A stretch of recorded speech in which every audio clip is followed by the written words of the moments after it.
Chennai ribbon மாளிகை முன்பு தொடர் போராட்டத்தில் ஈடுபட்டுள்ள தூய்மை பணியாளர்களுடன் போலீஸ் பேச்சுவார்த்தை நடத்தி வருகிறது.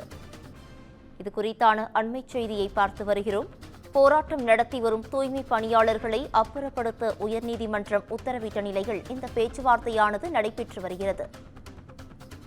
இது குறித்தான கூடுதல் விவரங்களை வழங்குவதற்காக எமது செய்தியாளர் சுப்பிரமணியன் இணைப்பில் இணைகிறார். சுப்பிரமணியன், வணக்கம். இது குறித்தான முழு விவரங்கள் என்ன? சென்னை மாநகராட்சி ரிப்பன் பில்டிங்கில் நுழைவாயில் பகுதியில் தூய்மை பணியாளர்கள் 13 நாட்களாக போராட்டத்தில் ஈடுபட்டுக் கொண்டிருக்கிறார்கள். பணி நிரந்தரம் உள்ளிட்ட கோரிக்கைகளை வலியுறுத்தி இந்த போராட்டம் என்பது நடந்து வருகிறது. குறிப்பாக தனியார் நிறுவனத்திற்கு ஒப்பந்தத்தை கொடுக்கக்கூடாது என்ற வலியுறுத்தியும் இந்த போராட்டம் என்பது மேற்கொள்ளப்பட்டு வருகிறது.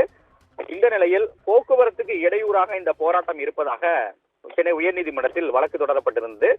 தூய்மை பணியாளர்களை உடனடியாக அப்புறப்படுத்த வேண்டும் என்ற உத்தரவும் சென்னை உயர்நீதிமன்றம் பிறப்பித்திருக்கிறது. அதன் அடிப்படையில் பேச்சுவார்த்தைக்கு போராட்டக்காரர்களை அமைச்சர் கே நேரு மற்றும் மாநகராட்சி அதிகாரிகள் அழைத்தார்கள்.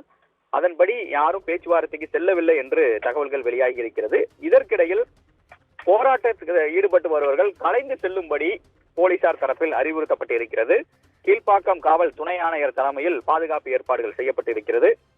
அதன் அடிப்படையில் போராட்டத்தில் ஈடுபடுபவர்களால் போக்குவரத்து நெரிசல் ஏற்படுவதாக காவல்துறை தரப்பில் தெரிவிக்கப்பட்டிருக்கிறது. எனவே போராட்டத்தில் ஈடுபடுபவர்கள் கலைந்து செல்லும்படி காவல்துறை சார்பில் அறிவுறுத்தப்பட்டு பேச்சுவார்த்தையும் நடத்தப்பட்டு கொண்டிருக்கிறது. கூடுதல் விவரங்களுக்கு நன்றி சுப்பிரமணியன்.